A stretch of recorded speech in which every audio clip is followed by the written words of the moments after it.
اور پھر ہمارے حوالے سے چونکہ میرا تعلق جمعیت علماء اسلام سے ہے اور ہم نے چاہے 1953 میں ہو یا 74 میں اس میں آئین کا حصہ بنانا ہو، ہماری جماعت نے اس کے لیے اسٹرگل کیا ہے، یا 78 میں جب اس کو دوبارہ نکالا گیا تب بھی مولانا مفتی محمود صاحب نے اس کے لیے جدوجہد کی اور انہی کی کوششوں سے یہ آئین میں بھی ڈالا گیا اور اس کا ختم نبوت میں بھی ڈالا گیا۔ لیکن جب یہ مسئلہ آیا، کیونکہ کسی کو بھی اس کا علم نہیں ہوا کہ یہ کہاں سے ہوا، جب یہ ٹیبل ہوا پھر یہ 3 مہینے نیٹ پہ بھی پڑا رہا،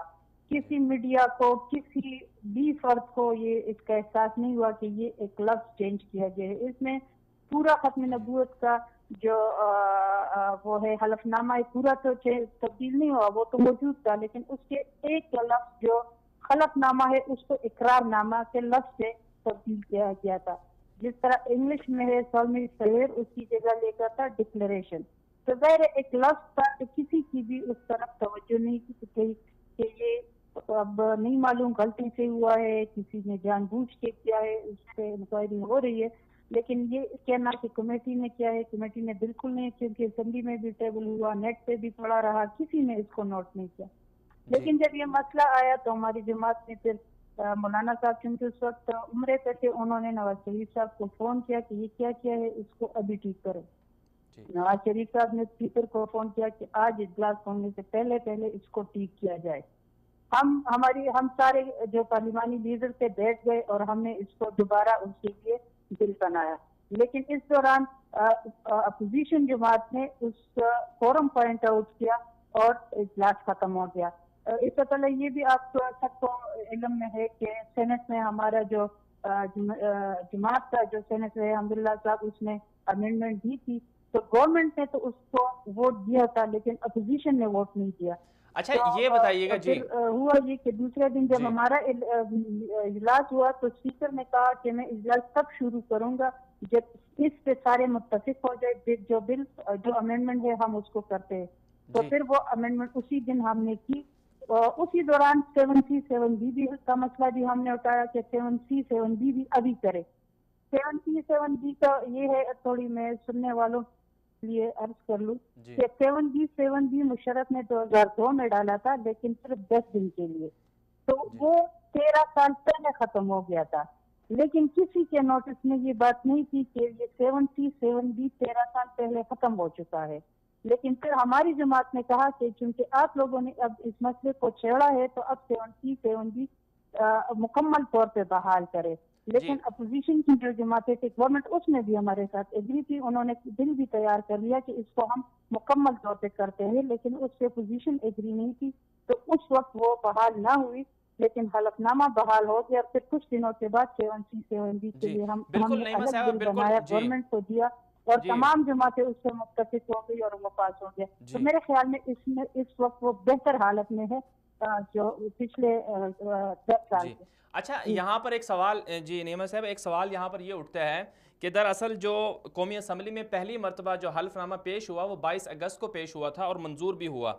تو اب اگر انتخابی اصلاحاتی کمیٹی اس کی ذمہ دار نہیں ہے، وہاں پر ختم نبوت کا لفظ ہی نہیں ہے، آپ نے بھی ایک پروگرام میں کہا تھا کہ لفظ ہی یہ ڈسکس ہی نہیں ہوا ہے،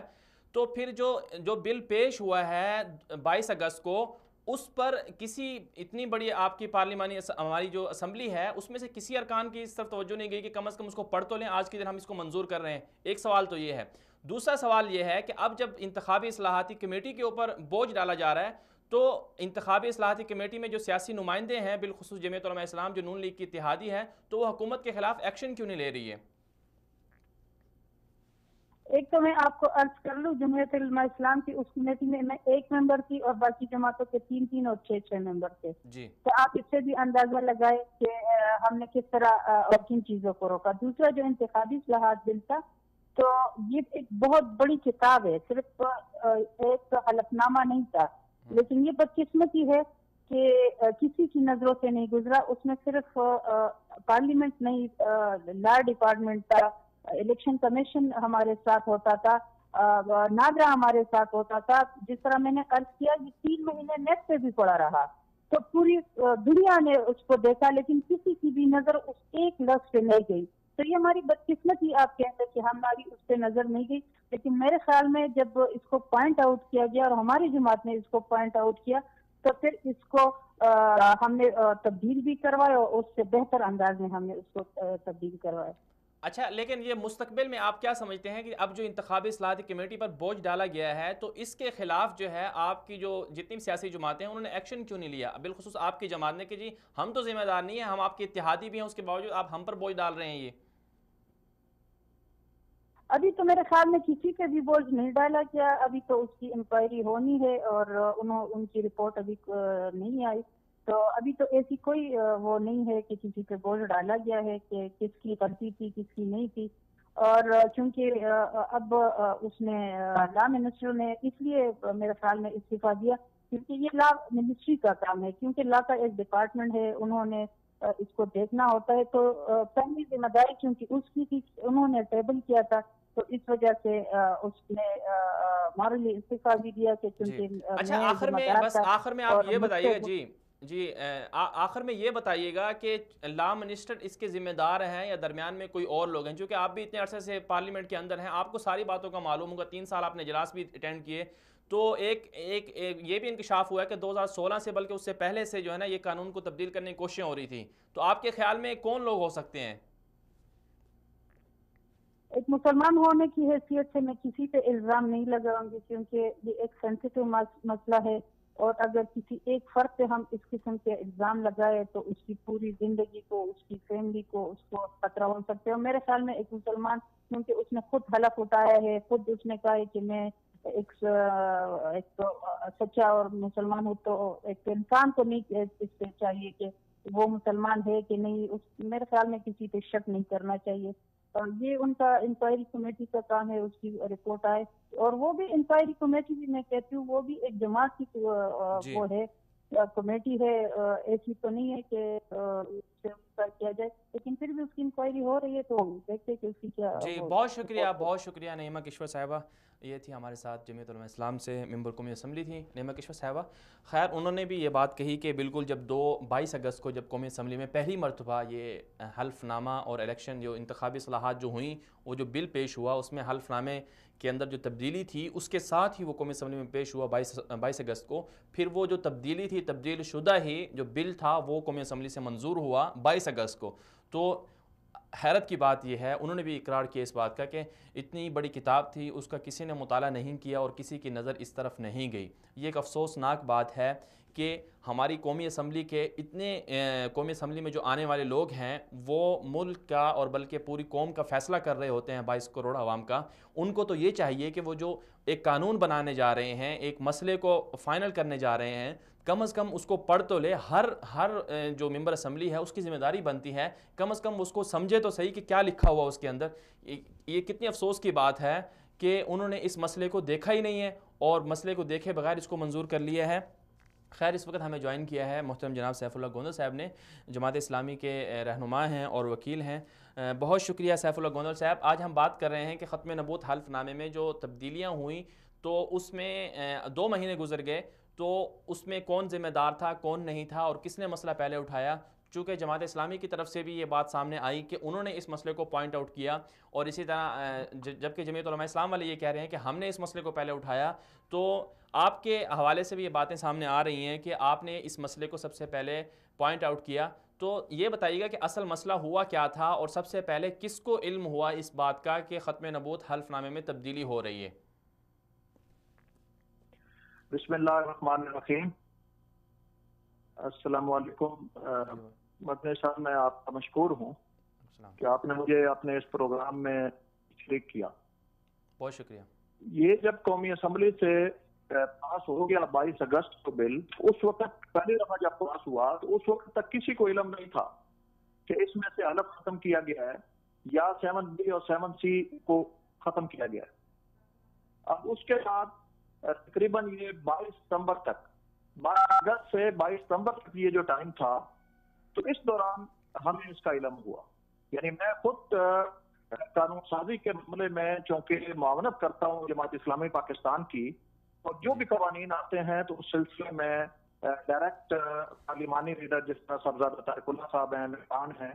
اور پھر جماعت اسلامی پاکستان سیکرٹری جنرل، صدر قانونی کمیٹی، ڈپٹی سیکرٹری، سب سے رابطہ رہتا ہے جی. یہ بھی چونکہ انتہائی اہم لا تھا الیکشن لاس کے حوالے سے، تو ہم تو تقریباً ہر 1-2 میٹنگ کے بعد میری اللہ صاحب کے ساتھ اس معاملے میں سیٹنگ ہوتی رہی اور جماعت کو ہر معاملے میں آگاہ کیا. اسی وجہ سے کمیٹی کے دوران بھی اور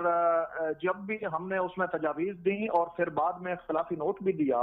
اور 19 ترامیم ایک دفعہ دیں اور ایک دفعہ 11 دی، لیکن ہمیں بھی چونکہ یہ کمیٹی کے اندر یہ معاملہ ڈسکس نہیں ہوا تھا، انہوں نے 8 قوانین میں سے ایک ڈرافٹ بنا دیا تھا اور اس ڈرافٹ میں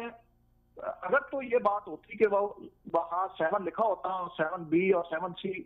نہیں اور پھر ایک لکھا ہوتا پھر تو ٹھیک تھی کہ ہماری بھی غلطی تھی اور ممبرز کی ہمارے پارلیمانی لیڈر کی بھی، لیکن ایسی کوئی بات ہوئی نہیں حلف کے معاملے میں کہ ہم حلف ختم کر رہے ہیں، ہم ختم نبوت کے پیراگراف کے شروع میں قسم ختم کر رہے ہیں یا 7B 7، یہ بات نہیں تھی. اب بہرحال میں اللہ کا شکر ادا کرتا ہوں اور اپنی جماعت کا اس معاملے میں جس نے یہ ہمیں یہ چیز سکھائی اور خود ہر معاملے میں زبردست سرپرستی رکھی اور پوچھتے رہے کہ کیا ہو رہا ہے، کہ اللہ کے فضل و کرم سے یہ ہمارے علم میں آیا اور میں نے خود اس کو یہ حلف تھا، پہلے ہمیں حلف کا پتہ چلا جی. میں نے جو پرانا حلف تھا اس کو سامنے رکھا اور جو نیا علم یہ جو فارم پرانا فارم اور نیا اس جب سامنے رکھا، کیونکہ یہ باتیں ساری ایک ڈسکشن تو ہوتی رہی کہ آخر انہوں نے اصلاحات کے نام پہ کر رہے ہیں، دیکھا جائے کوئی چیزیں یہ نہ ہو کہ کچھ اسکپ ہو جائے، تو اس میں سے میں نے دیکھا کہ انہوں نے حلف ختم کر دیا سب سے پہلے،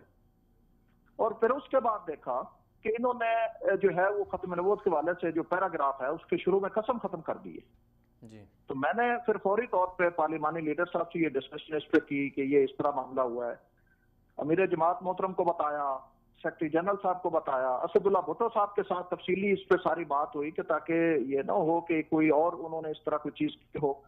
اور ہم کہیں کوئی پوائنٹ ہو، لیکن الحمدللہ یہ بہت بر وقت چیز تھی جو ہم نے کی. اور اس کے بعد یہ 19 تاریخ کو سینیٹر سراج الحق صاحب سینٹ کا جب اجلاس شروع ہوا تو موجود تھے جی. 20 تاریخ کو موجود تھے، 21 کو موجود تھے، لیکن چونکہ کنفرم نہیں تھا کہ یہ بل کس وقت آئے گا تاکہ ہم اس میں ترامیم دیں، تو 22 کو انہوں نے یہاں نہیں ہونا تھا اور لاہور ہونا تھا، تو انہوں نے پھر یہ میں بڑی ذمہ داری سے آپ کے اس پہ وصال اردو چینل پہ میں آپ کے توسط سے پہنچا رہا ہوں. سینیٹر سراج الحق صاحب نے جمعیت علماء اسلام کے سینیٹر حمداللہ صاحب سے یہ بات کی کہ کوئی کنفرم نہیں ہے لیکن شاید یہ بل آ جائے کل، تو آپ نے یہ ترامیم جو ہیں ان پہ آپ نے بات کرنی ہے. تو بہرحال میں سمجھتا ہوں، اور پھر انہوں نے کہا کہ اس معاملے میں سیف اللہ گوندی کے میں ذمہ لگاتا ہوں تو آپ کو تفصیلی بریف کریں گے. انہوں نے پہلے بتایا لیکن مجھے کہا کہ آپ تفصیلی بریف کریں. اسی دن سینٹ کے اجلاس ہو رہا تھا، لابی میں سینیٹر عبداللہ صاحب کے پاس گیا، میں نے تفصیل سے ان کو بتایا، 3-4 اور بھی سینیٹر تھے وہاں، انہوں نے بات سنی. اس کے بعد اس سے اگلے دن 9 بجے پھر میں نے سینیٹر حمداللہ صاحب کو بریف کیا اور سینیٹر حمداللہ صاحب نے بہت اچھے طریقے سے اپنی بات کو اس میں رکھا سینٹ کے اجلاس میں، لیکن اس کو 13 لوگوں نے سینیٹر حمداللہ صاحب کا ساتھ دیا، 34 سینیٹر نے سینیٹر حمداللہ کی مخالفت کی جی. اس کے بعد یہ معاملہ قومی اسمبلی میں چلا گیا جی. قومی اسمبلی میں جب گیا تو وہاں صرف جماعت اسلامی کے جو ممبران قومی اسمبلی ہیں، صاحبزادہ طارق اللہ صاحب، صاحبزادہ یعقوب صاحب، شیخ اکبر خان صاحب اور محترمہ عائشہ سید نے یہ ترامیم دیں اور تفصیلی اس پہ سینیٹر صاحبزادہ طارق اللہ صاحب نے اس پہ تفصیلی بات کی اور پورا میڈیا، پورا ہاؤس یہ سن رہا تھا جو انہوں نے ترامیم پہ حلف اور اس کے سارے والے سے بات. اس وقت تک 7B اور 7C کا ہمیں بھی پتہ نہیں تھا اور کسی کو پتہ نہیں تھا کہ انہوں نے اڑا دیا جی. اور اس کے بعد شیخ رشید صاحب نے یہ اٹھ کے جو بات کی اور لیکن یہ ہے کہ اس کے بعد پھر شام کو ہمیں یہ پتہ چلا، کیونکہ ہم بھی مسلسل ایک چیزیں تو تھی. بہرحال اللہ کا شکر ادا کرتا ہوں کہ جماعت اسلامی نے اس کو ہر سطح پہ اس کو پوائنٹ آؤٹ کیا ہے اور 7B اور 7C کے معاملے میں میں نے وہ آپ پاس یہ ڈاکومنٹ بھجوائے ہیں کہ 7B اور 7C کا تو ہم نے بتایا میڈیا کو اس کے بعد کہ انہوں نے وہ بھی اڑا دیا ہے جو ختم نبوت کے حوالے سے. تو یہ ساری اس کے بعد اگلے دن صبح شیخ رشید صاحب نے یہ طارق اللہ صاحب کو فون کر کے کہا جی اس کی تفصیل بتائیں, میں نے تو آپ کو فالو کر دیا تھا. تو یہ سارا معاملہ میں سمجھتا ہوں کہ ایک انداز سے آ کرتا ہوا ہے. اور پھر اس کے بعد بھی جو ترامیم دی کہ 7B اور 7C کو شامل کیا گیا سارا, وہ بھی ہم نے اس میں دی, جماعت اسلامی نے دی. میں سمجھتا ہوں کہ ہم پہ فرض ہے, ہم پہ لازمی ہے. جماعت اسلامی جو قرآن اور سنت کے نظام کے نافذ کی بات کرتی ہے, تو اس لیے ہم زیادہ اس میں ویجیلنٹ بھی تھے, اور الحمدللہ ہم نے اس معاملے کو اس طرح لیا. سیف اللہ صاحب, آپ نے بہت اچھے طریقے سے اس کو بتایا, لیکن آخر میں آپ سے ایک سوال کرنا چاہوں گا کہ جب 22 اگست کو قومی اسمبلی میں پہلی دفعہ یہ قانون منظور ہو رہا تھا, تو اس وقت جماعت اسلامی کے, جیسے کہ آپ نے ذکر کیا کہ چونکہ ہم بھی اس میں شامل تھے اور ہم نے پورا نظام کو دیکھا, تو اس وقت یہ مسئلہ کیوں نہیں دیکھا گیا تاکہ پہلی مرتبہ جب اسمبلی میں پیش ہوا اسی وقت یہ معاملہ اٹھایا جاتا اور منظوری نہ ہو پاتا؟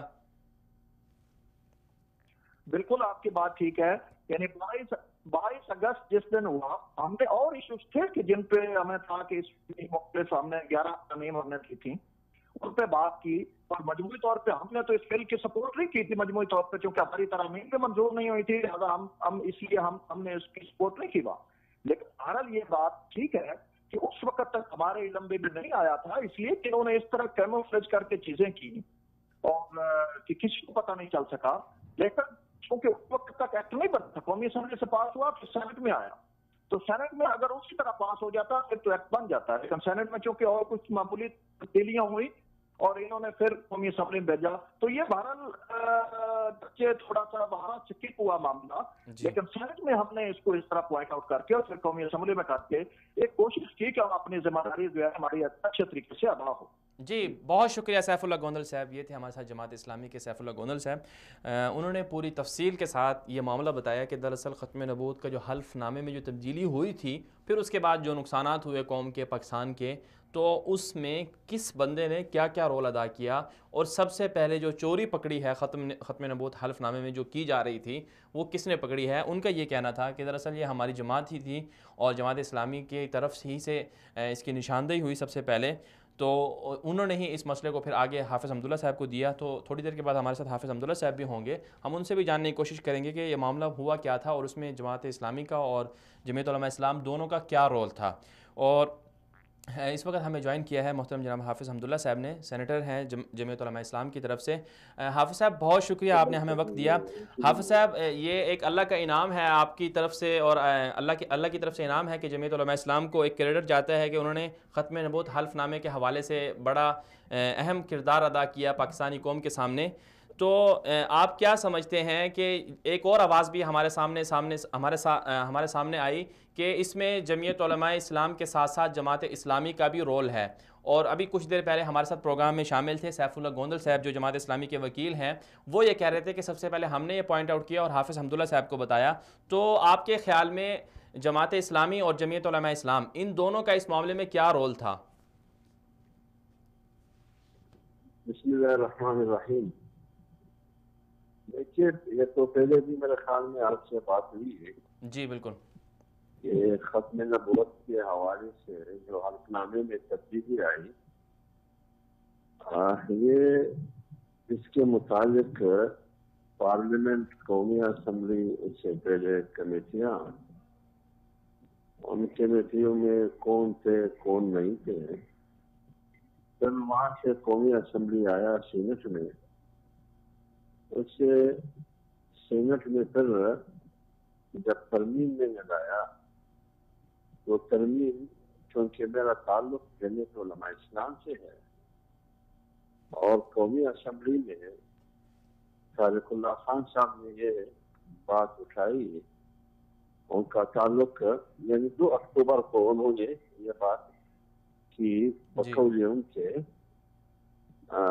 تو میرے خیال میں مذہبی جماعتوں کا ہونا پارلیمنٹ میں اس لیے ضروری ہے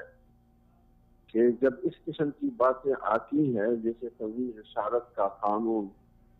اور تحفظ ختم نبوت کا قانون, میں آج بھی آپ کو بتا دوں کہ ہم ٹھیکیدار کا کردار ادا کرتے ہیں. بالکل. اور دین کے ٹھیکیدار نہیں ہیں ہم. لوگ سمجھتے ہیں کہ مولوی دین کا ٹھیکیدار ہے, باقی سارے جتنے بھی مسلمان ہیں مولوی کے مطابق پتہ نہیں وہ مسلمان ہے یا نہیں ہے، بات یہ نہیں ہے، یہ فیصلہ یہ اللہ کو معلوم ہے کہ اللہ کو قریب کون ہے، ایک عام مسلمان یا ایک مولوی، یا وہ رابطہ رکھتا ہے کہ اللہ سے رابطہ کس کا زیادہ ہے کس کا نہیں ہے، یہ کسی کو بھی کسی کے بارے میں علم نہیں ہے، لیکن اتنا ضرور ہے کہ پارلیمنٹ میں ہمیشہ جب قادیانیوں کو غیر مسلم قرار دیا جا رہا تھا سن 1974 میں، تو اس وقت بھی یہی مذہبی جماعتیں تھیں، جماعت علماء اسلام مولانا مفتی محمود رحمۃ اللہ علیہ کی صورت میں، مولانا غلام غوث ہزاری صاحب کی صورت میں رحمۃ اللہ علیہ، اور پروفیسر غفور تھے، اور اسی طرح مختلف مکاتب فکر کے علماء تھے، تو اس میں بڑھ چڑھ کر ان علماء نے دلیل کے ذریعے بحث مباحثے کے ذریعے آخر پارلیمنٹ اس فیصلے پر پہنچ گیا کہ قادیانی غیر مسلم ہے، لیکن یہ آپ کو معلوم ہے کہ توہین رسالت کا قانون ہو یا امتناع قادیانیت کا قانون ہو، تحفظ ختم نبوت کا، یہ ہمیشہ اس پر حملے، اس کو تبدیل کرنے، اس پر نظر ثانی، اس پر ترامیم کرنے کی بار بار کوشش کی گئی پاکستان کی پارلیمنٹ میں۔ تو آپ کو یاد ہوگا کہ 2008 اور 2013 کے درمیان جب پیپلز پارٹی کی حکومت تھی تو توہین رسالت کے بارے میں یہ کہا گیا کہ اس کا استعمال غلط ہو رہا ہے، اس وقت بھی جمعیت علماء اسلام اور دیگر جماعتوں نے، اس وقت صرف جمعیت علماء اسلام کی 2008 سے 2013 تک آپ کو یاد ہوگا، باقی جماعت اسلامی بائیکاٹ پر بھی انہوں نے 2008 کے الیکشن میں حصہ نہیں دیا، تو اس وقت بھی جمعیت علماء اسلام نے پارلیمنٹ کے اندر اس کا راستہ روکنے کی کوشش کی کہ توہین رسالت کے قانون پر نظر ثانی بھی ہو سکتا ہے، اس میں ترمیم اور رد و بدل بھی نہیں ہو سکتا ہے، لہذا ٹھیکیدار کا کردار ہم نے ادا کیا ہے، لیکن آج بھی میں آپ کو بتا دوں کہ سینٹ میں ہیومن رائٹس کمیٹی نے، انسانی حقوق کی کمیٹی نے آج بھی ایک دن جگہ غور ہے وہ یہ کہ توہین رسالت کا قانون کا استعمال، یعنی استعمال، غلط استعمال کی بنیاد پر توہین رسالت کے قانون میں ترمیم کی کوشش کی جا رہی ہے، وہ اس قسم کی ترمیم کی کوشش کی جا رہی ہے کہ توہین رسالت کے مرتکب کا سزا اگر ثابت ہو جائے تو ان کی سزا موت ہے، اب وہ اس میں ترمیم کرنا چاہتے ہیں کہ موت کی سزا کو عمر قید سے تبدیل کیا جائے، آج اگر اس کا راستہ روکا ہے تو وہ بھی جمعیت علماء اسلام نے روکا ہے۔ جی حافظ صاحب، بالکل جمعیت علماء اسلام کی جو کاوشیں ہیں، جو کردار ہے، وہ اس کا معترف ہے، قوم بھی معترف ہے، لیکن میں آپ سے صرف 2 سوال کرنا چاہوں گا، ہمارے پاس چونکہ وقت بھی مختصر ہے۔ ایک تو یہ کہ چونکہ سوشل میڈیا پر اور دیگر ذرائع پر یہ خبریں سامنے آ رہی ہیں کہ حافظ حمداللہ کو بریفنگ دینے والے جو تھے وہ جماعت اسلامی کے بندے تھے، تو لہٰذا دونوں کا مشترکہ کریڈٹ جاتا ہے، صرف حافظ حمداللہ کو نہیں جاتا۔ یہ کریڈٹ کا مسئلہ نہیں ہے، جماعت اسلامی ہے، حافظ حمداللہ ہے، تو یہ مشاورت سے ہوئی میرے اور مولانا کیا نام ہے سراج الحق صاحب سے، جی، لیکن تو سراج الحق صاحب نہیں تھے نا سینٹ میں۔ جی ہاں بالکل، پیش تو آپ نے کیا ہے۔ جی جی حافظ صاحب، یہ دوسرا یہ بتائیے گا کہ 22 اگست کو جب قومی اسمبلی سے بل منظور ہو رہا تھا تو اس وقت سینٹ میں معاملہ بھی نہیں آیا تھا، تو جمعیت علماء اسلام کے نمائندے بھی قومی اسمبلی میں موجود تھے، تو اس وقت انہوں نے یہ معاملہ کیوں نہیں پکڑا؟ یہ غلطی، یہ مسئلہ ہوا تھا، اس کو کیوں نہیں پکڑا جمعیت علماء اسلام کی طرف سے؟ یہ جو بات ہے اس میں میرے خیال میں کہ قومی اسمبلی میں یہ غلطی کیوں نہیں پکڑی گئی، قومی اسمبلی میں یا کمیٹی میں، اس میں تمام پارٹیاں تھیں، یہ آپ ان دوستوں سے دو کمیٹی کے ممبر تھے۔ جی میں سینٹ کا وہ صورتحال آپ کو بتا رہا ہوں کہ سینٹ نے جو ترمیم میں نے پیش کی اس حد تک تو میں پابند ہوں کہ میں سینٹ کا صورتحال اس کی تفصیلات پہلے بھی میں بتا چکا ہوں جی، اور آج بھی میں نے آپ کو کہا کہ سینٹ نے یہ ترمیم میں نے پیش کی. جی بالکل، وہ تو معاملہ ٹھیک ہے. جہاں تک اسمبلی یا اس سے پہلے پارلیمانی کمیٹی کی بات ہے وہ آپ جو کمیٹی. جی جی چلیں، بہت شکریہ حافظ حمداللہ صاحب. یہ تھے ہمارے ساتھ حافظ حمداللہ صاحب، جمعیت علماء اسلام کے رہنما تھے. ان سے جب ہم نے بات کی کہ کون اس میں کس نے یہ معاملہ سب سے پہلے اٹھایا تو انہوں نے بھی اس بات کا اقرار کیا ہے. انہوں نے کہا اصل میں کریڈر کا مسئلہ نہیں ہے. تو ٹھیک ہے، میری مشاورت ہوئی تھی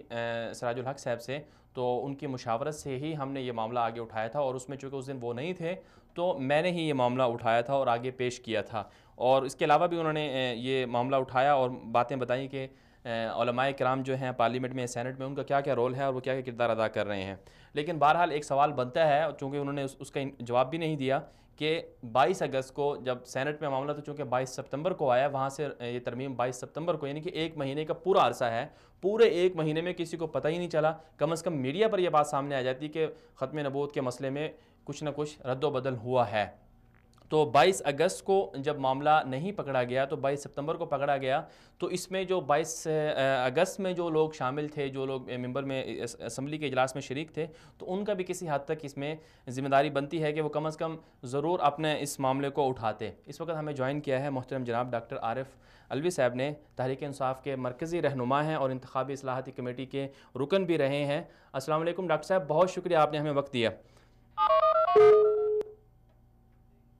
جی ڈاکٹر صاحب، آج ہم بات کر رہے ہیں ختم نبوت حلف نامے میں تبدیلی ہوئی تو اس کا ملبہ جو ہے اب وہ انتخابی اصلاحاتی کمیٹی پر اور دیگر سیاسی جماعتوں پر ڈالا جا رہا ہے. تو آپ کے خیال میں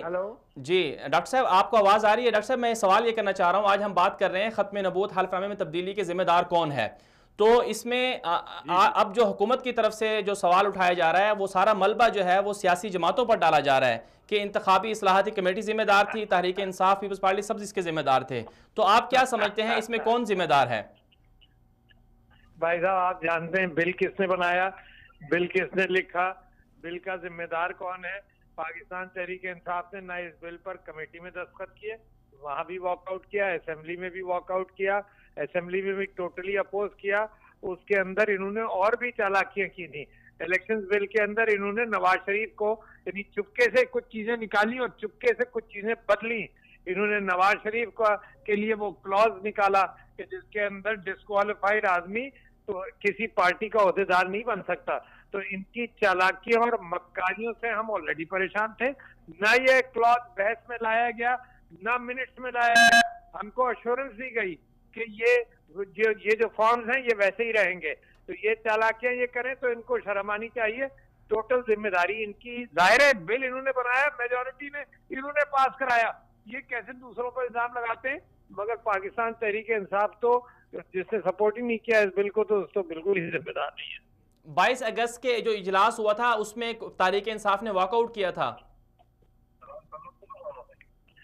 تحریک انصاف نے فائنل کمیٹی کی میٹنگ کے اندر جہاں سب نے دستخط کیے، پاکستان تحریک انصاف نے اس میں بھی دستخط بھی نہیں کیے اور واک آؤٹ کیا، اس میں بھی کمیٹی کی فائنل میٹنگ میں بھی جی، اور اسمبلی کے اندر بھی واک آؤٹ کیا. جی اچھا ڈاکٹر صاحب، عمران خان صاحب کی طرف سے کل ایک بیان سامنے آیا کل پرسوں کہ یہ ایک سازش تھی اور بیرونی دنیا کی طرف سے یہ کہا جا رہا تھا اور ایک سازش کے تحت سارا تبدیلی ہوئی ہے. تو آپ اس حوالے سے کیا کہیں گے کہ واقعی کوئی سازش تھی اور پلاننگ تھی؟ 3 سال سے پلاننگ ہو رہی تھی اس تبدیلی کے بارے میں. بھائی صاحب یہ تو مسلسل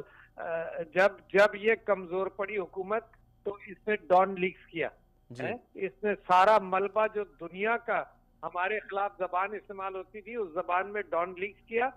جو چیز فوراً اپریشیٹ کی گئی واشنگٹن اور نیو دہلی میں بھی. مجھے یہ سازشیں جب ہوتی ہیں جب اندر کے غدار موجود ہوں، مگر یہ سازشیں مسلمان دنیا کے خلاف ان کو بانٹنے کے لیے، ان کو کاٹنے کے لیے، ان کو توڑنے کے لیے، ان کو مروانے کے لیے سارے مڈل ایسٹ میں چل رہی ہیں. اختلاف کریٹ کیا جاتا ہے اور آپس میں لڑوا دیا جاتا ہے. تو میں سمجھتا ہوں کہ یہ اسی سلسلے کی ایک کڑی ہے، مگر بغیر اندرونی غداروں کی سازشیں کبھی نہیں. جی بہت شکریہ آپ نے ہمیں وقت دیا ڈاکٹر عارف صاحب. یہ تھے ہمارے ساتھ ڈاکٹر عارف صاحب. ڈاکٹر عارف صاحب کا یہ کہنا تھا کہ دراصل اس معاملے میں تحریک انصاف کا جو رول ہے وہ اس کی ذمہ دار نہیں ہے، کیونکہ وہ دراصل کمیٹی میں شامل ہی نہیں تھے. تو کمیٹی میں شامل تھے لیکن جو فائنلی جو ڈرافٹ تیار ہوا تھا اس پر ان کے سائن نہیں تھے، کیونکہ بہت سی چیزوں میں وہ ایگری نہیں کر رہے تھے، جس وجہ سے یہ معاملہ ہوا. یہاں پر ہم ایک شارٹ بریک لیں گے، شارٹ بریک کے بعد واپس آئیں گے. ہمارے ساتھ رہیے گا.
ویلکم بیک ناظرین. آج ہم بات کر رہے تھے ختم نبوت حلف نامے میں تبدیلی کا ذمہ دار کون ہے اور پس منظر کیا ہے. آج آپ نے ملاحظہ کیا ہوگا کہ دراصل ختم نبوت اور قانون توہین رسالت جیسے جو حساس مسائل ہیں ان میں تبدیلی کے لیے مغربی طاقتوں کی طرف سے زور و شور پایا جاتا ہے، اور پاکستانی گورنمنٹ کو مختلف جو حکومتیں آتی رہی ہیں ہر دور میں مجبور کیا جاتا رہا ہے کہ وہ ان دو معاملوں کو ختم کر دیں، قانون سے ہٹا دیں. قادیانیوں کا مسئلہ ہو، قادیانیوں کے بارے میں جو پاکستان کا آئین جو بنا ہوا ہے اس کو ہٹا دیں، اور توہین رسالت پر جو سزا ہے اس کو معطل کر دیں. تو یہ وقتاً فوقتاً یہ ہوتا رہا ہے. اور پھر 2016 میں بھی انکشاف ہوا، جیسا کہ سینئر صحافی ارشاد احمد عارف صاحب نے اس کا ذکر کیا اپنے کالم میں 15 مارچ 2016 کو. انہوں نے بھی یہ کہا کہ ختم نبوت کو تبدیل کرنے کے لیے کوئی ایسا جوڑ توڑ ہو رہی ہے تاکہ اس قانون کو غیر مؤثر کر دیا جائے. پھر پوری قوم نے دیکھا 2 اکتوبر 2017 کو پوری قوم نے یہ بات دیکھی کہ ختم نبوت حلف نامے میں تبدیلی ہوئی، اور ایسی شرمناک تبدیلی ہوئی جس سے واقعی جو ختم نبوت کا جو مسئلہ تھا، جو قوانین تھے، جو قادیانیوں کو ریلیف مل گیا، اور ان کے حوالے سے ایک ایسا غیر مؤثر کر دیا گیا جو قانون آئین کے اندر بنے ہوئے تھے ان کو غیر مؤثر کر دیا گیا، جس سے قادیانیوں کو براہ راست فائدہ ہوا. اب جو لفظ نکالے گئے تھے اون اوتھ کے یا سلیمانی سویر کے جو لفظ نکالے گئے تھے، اس سے جو براہ راست فائدہ ہوا وہ قادیانیوں کو جاتا تھا کہ قادیانی پاکستان کی پارلیمنٹ میں گھس سکتے تھے، آ سکتے تھے، اگر پتہ بھی چلتا تو وہ اس پر ڈسکوالیفائی نہیں ہو سکتے تھے. تو یہ معاملہ کیا گیا. اور پھر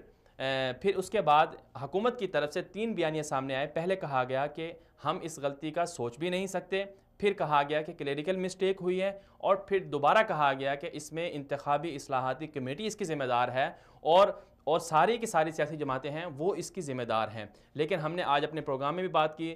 تمام انتخابی اصلاحاتی کمیٹی کی جو رکن ہیں